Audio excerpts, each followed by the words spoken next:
Welcome to my first YouTube video. So this is going to be the longer version of what you may have seen on TikTok. I've had a lot of people asking for more without me cutting it up so much. And I know that I always find it really helpful to kind of see the process in real time. So that's what we're going to do today. I'm going to see how it goes, and your feedback is super welcome. So please feel free to leave in the comments if you like how I've left a lot of this unedited and you find it quite helpful to see everything happen as I'm doing it. So let's jump into what I'm doing right now. Now, I'm using a liquid bronzer. This is actually a mixture of the NARS and Charlotte Tilbury bronzers with some Kryolan Dermacolor mixed in to kind of alter the shade and give it a little bit more coverage. Now, you can see that I'm really blending it into the back of my hand and I'm really coating all of the bristles. This is super important in terms of this particular technique, and I'm also doing it on wet foundation. So the way that I'm kind of pushing it into the skin, I'm doing a mixture of stippling and also buffing it into the skin. Now you will see that I have actually lifted a little bit of the foundation. Now there is a reason, there's not a reason, but it's totally fine in this stage of the makeup because I haven't done any concealer, and I know that I will go in with concealer after I finish this and polish it all together. Now, I'm using the same bronzer on the nose, giving the contour. Now, I'm also blending this through the tip of the eyebrow and also the outer corners, but I'm using a very, very small amount of product that's buffed in very, very well into the brush. And then I'm going in with a beauty sponge, which actually has a little bit of the foundation. She's wearing YSL All Hours, and I'm using what's left on the sponge to kind of stipple over the top and help blend and diffuse everything. Now I'm going to jump into a little bit of eyes. I already did a base, which is the Makeup Forever pencil. I used that all over the eyelid, and then obviously you saw that I had a little bit of shadow on there as well. I'm just going in with black here to map out the shape. Now liner is not my strong point, I'm not going to lie. I always struggle with doing like perfect liner looks. I guess my specialty would be very smoky eyes, which you've probably seen a lot of on my TikTok maybe.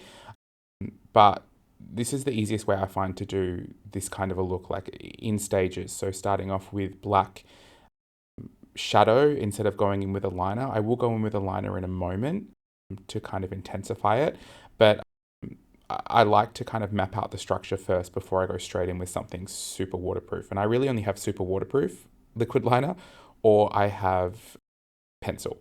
I don't have a in the middle option. So this is a My Kitco brush. I love this. It's like a really fine little detailed brush that I can really use to buff into the eye and to create the shape I'm looking for. And I'm just building up slowly in steps.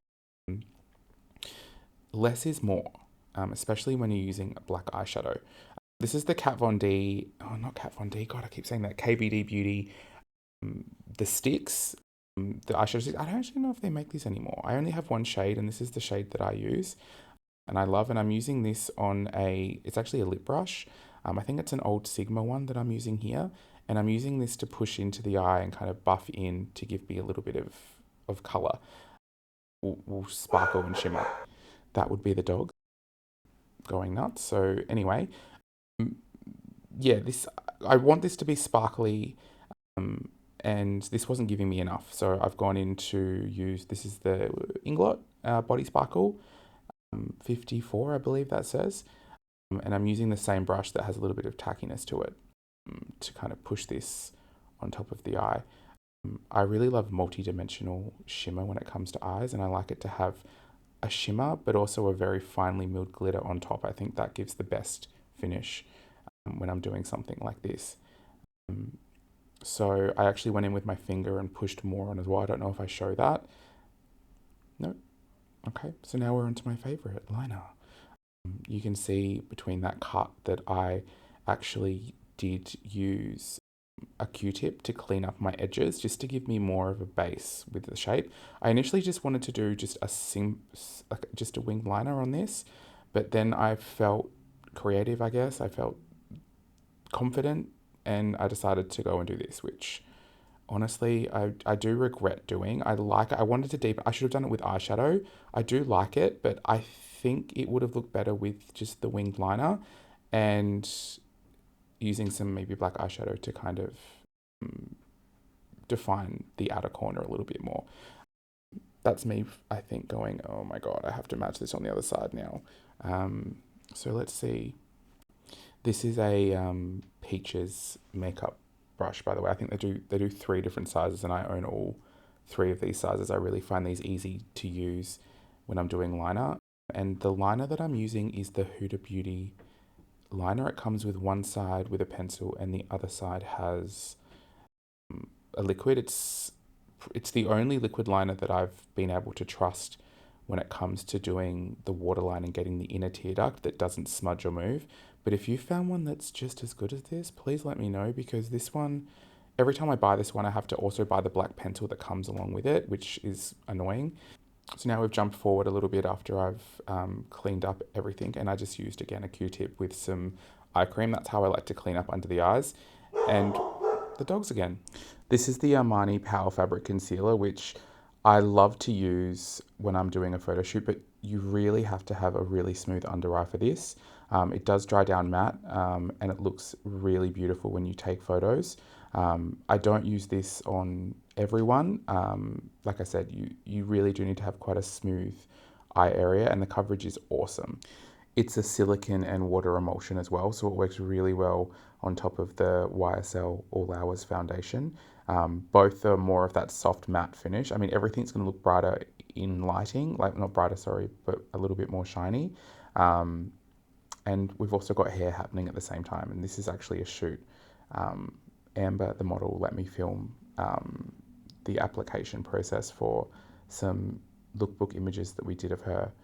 So I'm just going to leave this clip as it is so that you can see in real time how long I spend blending in this concealer, and I'll be back when we get to the next step.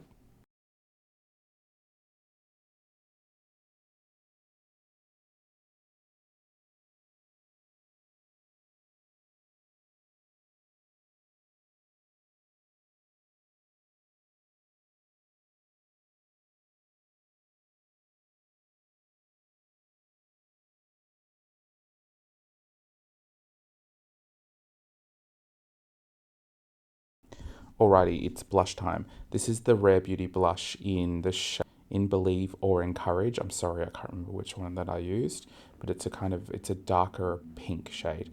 And I'm doing the similar technique that I did with the bronzer before. I'm really warming this product up into this brush, which is the It Cosmetics brush, and I'm pouncing it into the back of my hand, and I'm really distributing that product perfectly. And then I am pushing it into the skin, and I'm going in with the same beauty sponge. These are actually my beauty sponges that I've had custom cut, and I picked out my own fabric. And I'm going back and forth between the two to get a really seamless blend.